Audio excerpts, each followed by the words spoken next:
High, কেমন আছো তোমরা সবাই? আশা করি খুব ভালো আছো আর আমিও খুব ভালো আছি। তো আজকের ব্লগটা বিকাল থেকে স্টার্ট করছি। এই যে দেখতে পেলে এগুলো সব কেটে আমি রেখে আসলাম ফ্রিজে।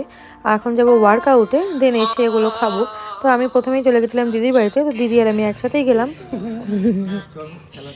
স্কুটি চড়বো, স্কুটি। আমাদেরকেও নিবি? তুই থাক, আমরা যাচ্ছি।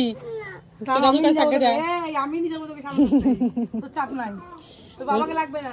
বলছি আমি নিয়ে যাবো, পালি যাবে। পালিতে যাবে। কালকে বলছে তুই আমাকে ঘুরতে নিয়ে চল, স্কুটিটা কিনি। তো চিনি চলে গেল আদিত্য দাদার সাথে আমাদের বাড়িতে। আমরা এখন হাঁটতে হাঁটতে চলে যাচ্ছি ওয়ার্কআউট।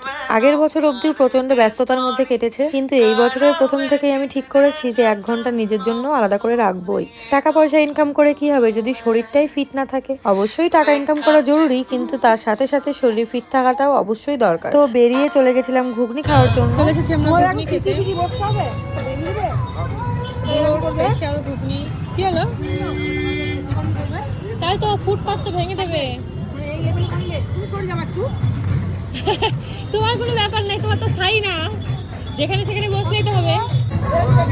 আমি এখনো পাইনি আর ও খেতে লেগে গেছে। কি আজব।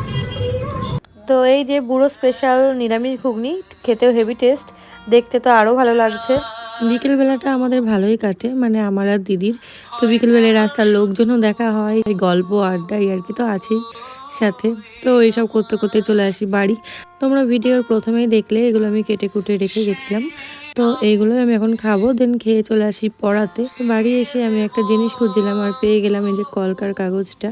মেকআপের প্রথম দিকে এত কলকা দিয়েছিল, তখন প্র্যাকটিস করেছিলাম, হঠাৎ পেয়ে গেলাম।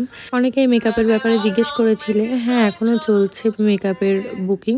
তো তোমরা যারা করতে চাও অবশ্যই নিচে দেওয়া নাম্বারে কন্ট্যাক্ট করতে পারো। তো চলো আজকের মতো টাটা, দেখা হচ্ছে পরের কোনো ব্লগ বা শর্টসে। সবাই ভালো থেকো, সুস্থ থেকো।